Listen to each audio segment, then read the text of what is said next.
Hello la compagnie. Bon. Ce qui est cool quand on est malade, c'est qu'on a un petit peu de temps devant soi. Alors on m'a filé une petite M4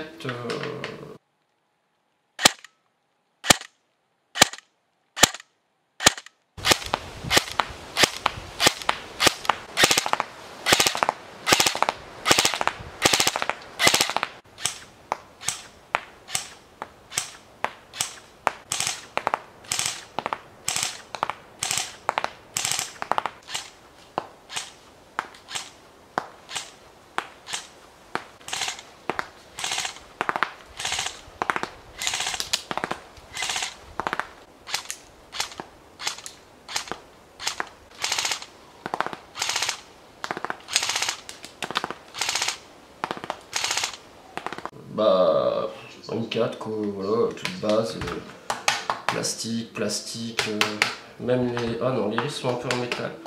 Ah, bah tiens, une des parties encore métalliques, mais bon. C'est de base, pour vous dire. En plus, bah, j'arrive même pas à voir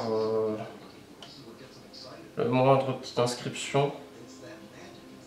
À part auto semi-safe. Ah si, là, est marqué Made in China. Là, il est marqué Made in China. Voilà quoi. Bon. Bon bah allez. En fait, on m'a surtout demandé de voir ce qu'il y avait dedans et ce qui pouvait être fait pour aussi bien gagner en précision, portée et surtout bah, pour la... Comment ça s'appelle? Pour la fiabiliser. Voilà. Bon, on va commencer à démonter, hein, de toute façon, faisant qu'on saura. Donc la crosse en plein de petites languettes.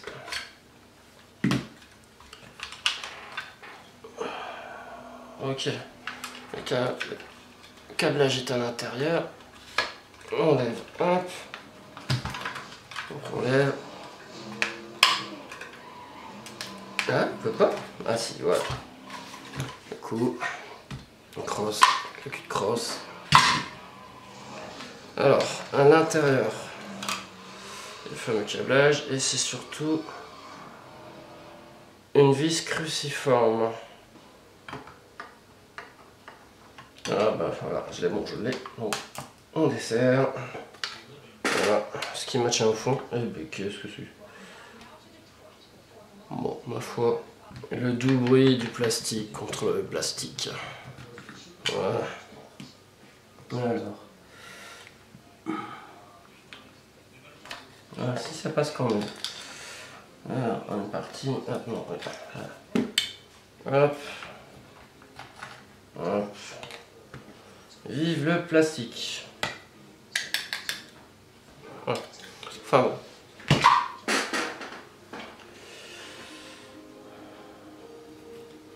Du coup, maintenant, on va retirer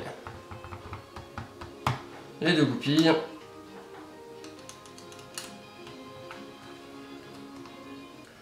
Hop. J'en cherche déjà une.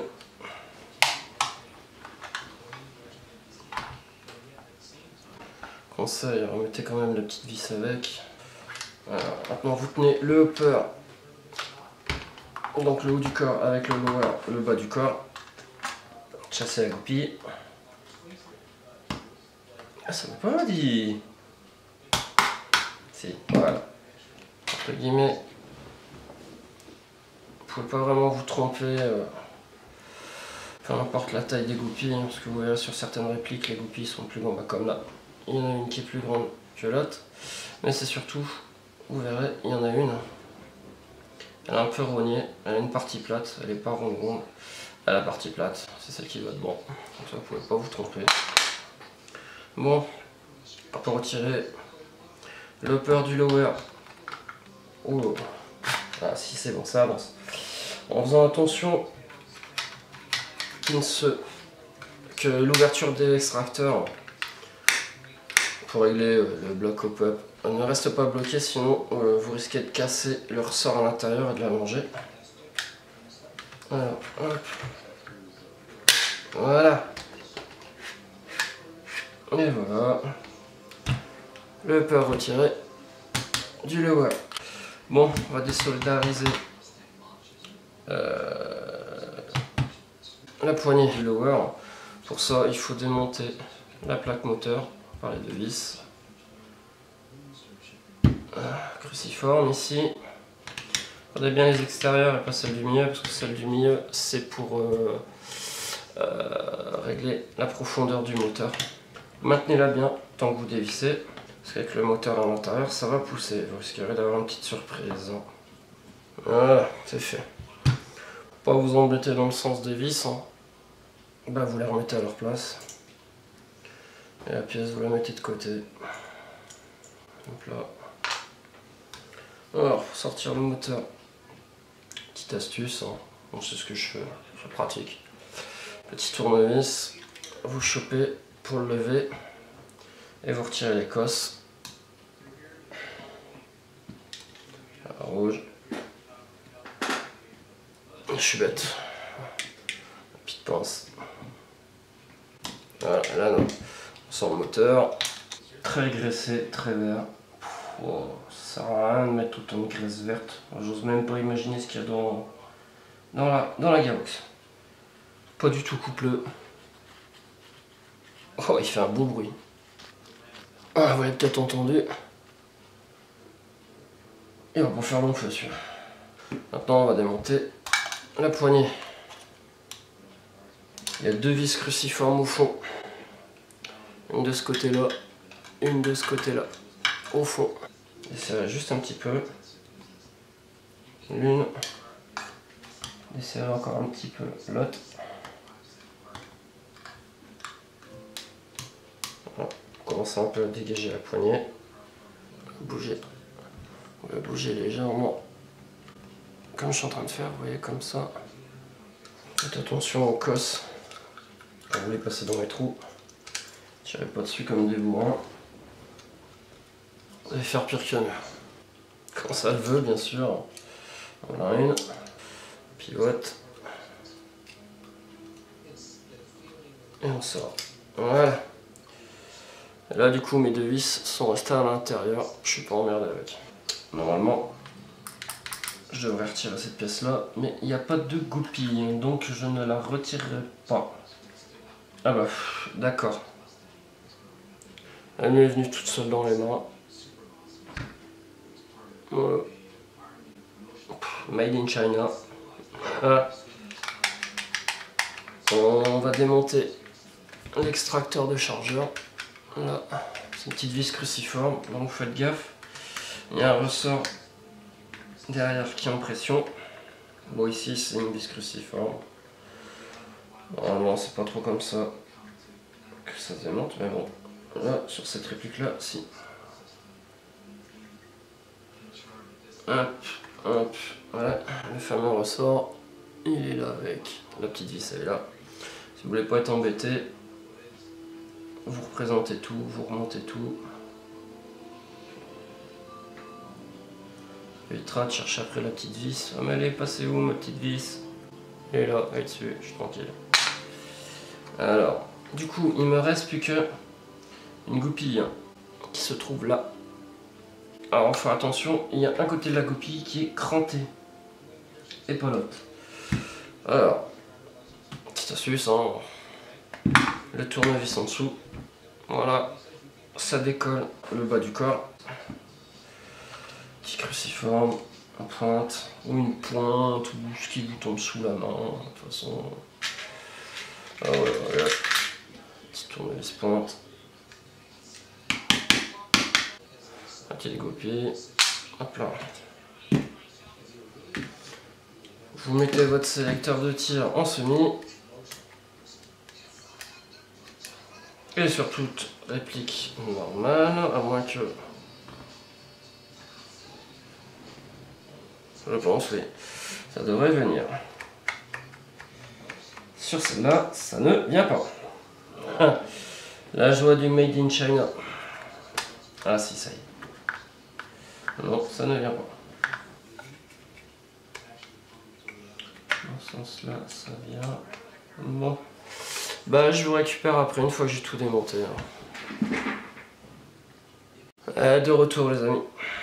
Bon bah j'ai réussi à la sortir. Je vous dirai pas comment je l'ai sorti. Bon aussi. En fait, tournevis plat, je suis passé derrière la gearbox. Et tout doucement, comme c'est du plastique, pas de l'acier, bah le plastique c'est légèrement tendu. Et du coup, voilà. Le lower en plastoc. Made in China. Et ouais.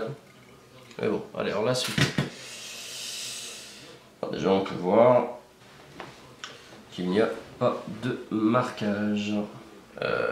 Alors on va ouvrir la gearbox en deux. Comme vous pouvez voir, le...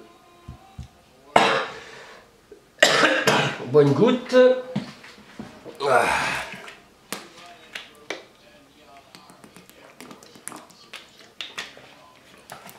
Santé les gars. Le corps du piston est en arrière, donc il faudra faire gaffe quand on la démonte. On passera un tournevis dans le trou derrière la gearbox pour bloquer le tout.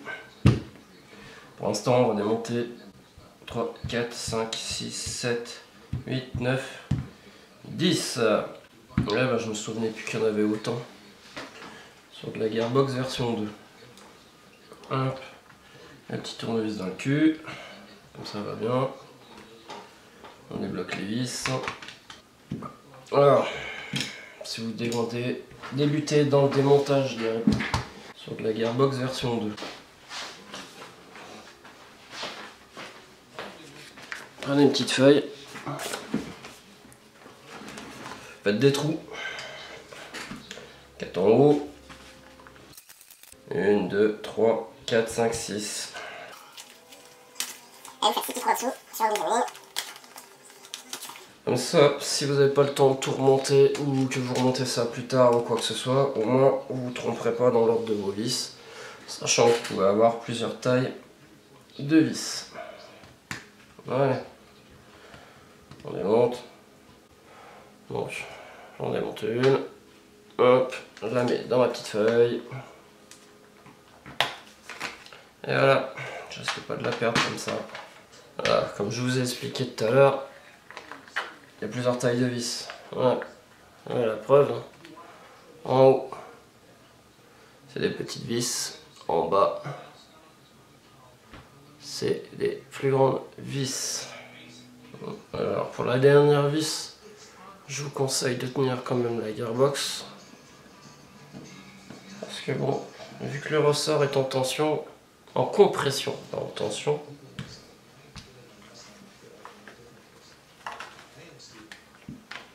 Voilà, alors, avec mon tournevis, j'appuie vers le bas.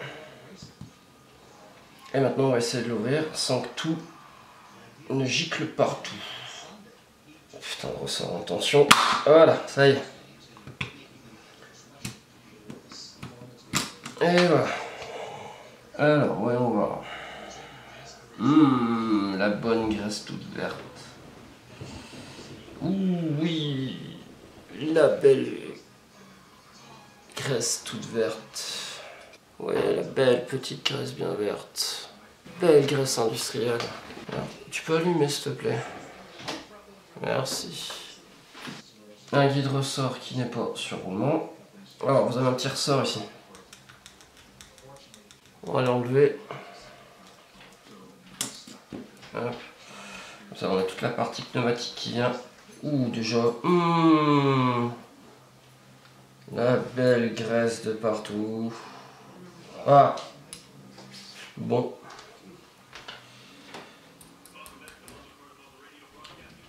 Une bonne tête de piston plastique. Bien grasse, bien pleine de graisse. Un corps de piston blanc de base.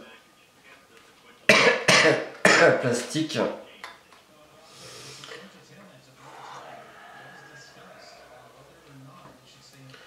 Un nozzle plastique en forme de triangle, c'est pas l'idéal pour choper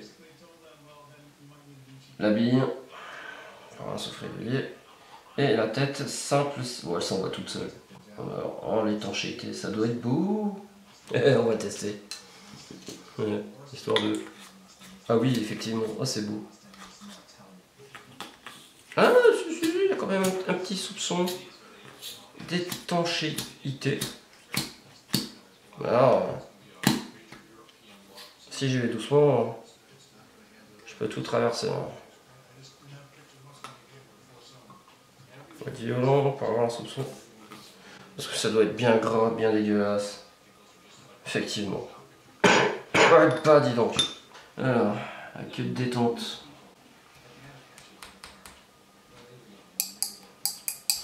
C'est de l'acier, mais alors ça doit être du cochonium, je sais pas trop quoi donc. J'ai pas d'aimant malheureusement, mais bon, je serais pas étonné. On va retirer. Oh, qu'est-ce que c'est que ce petit truc là? J'ai trouvé tout petit morceau. Mais tu viens d'où toi? Toute petite pièce métallique. Ronde. Tu viens de je sais trop où, mais tu viens. Moi je te mets de côté. Alors les rondelles, enfin les cales. Hop, on les remet sur les bons. Et on verra si on va refaire un calage ou pas. Oh.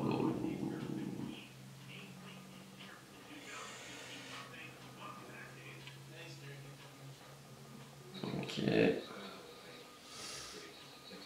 Bon, bah voilà. Vous voyez dans quel état c'est. C'est dégueulasse. Pardon. Alors voilà, je suis en industrie, je dois monter ma gearbox. Et vas-y, je te prends mon petit pinceau, je te badigeonne de graisse. Et vas-y, je te mets toutes mes engrenages, mais il n'y a pas assez de graisse. Je te reprends un peu de graisse, je te remets de la graisse sur les engrenages. On referme tout, ni vu ni connu, et roule ma poule. Ouais, bah, malheureusement, non. Bon voilà, pour la partie démontée. Après, je vais contacter notre sponsor, notre fournisseur, mes amis du Nord, hein. Voilà. Je sais déjà ce qu'ils vont me proposer, hein. Que ce soit du nozzle. Taille transparent, on le voit même pas, mais bon, c'est un nozzle de merde. En bout de triangle, et même pas rond. Une tête de cylindre, double joint, parce que c'est un simple joint, c'est dégueu. Tant qu'à faire, une tête de piston en aluminium, quelque chose de plus badass, plus étanche. Un corps de piston en alu ou en polyamide beaucoup plus costaud que ce qu'il y a là. De toute façon, les dents commencent déjà à être rognés. Au moins, ça fiabilisera déjà l'intérieur de la gearbox. Et surtout, bah, un bon calage. Donc c'est juste la compression en soi. C'est ça. Ça, compression, moteur et un canon de presse, quoi. Du cylindre, 363. Voilà, c'est là. Hop. Cylindre Ultimate. Yes. Ils sont emballés et ils sont en téflon aussi, ceux-là, je crois. Ah bah cool. Donc ça, c'est la tête de cylindre. Ça roule. Je sais pas si tu la vois bien. Ah si, c'est nickel. Ah, Double le joint. historique et tout le bordel.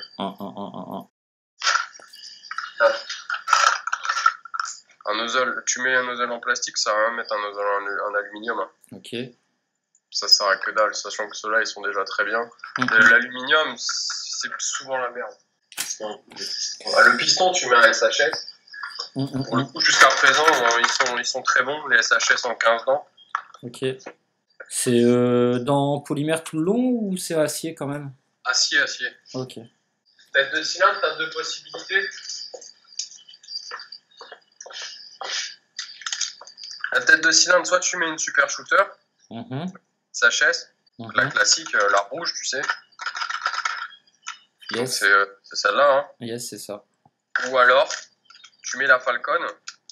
Et en fait, la Falcon, je sais pas si tu vois, elle a deux joints toriques.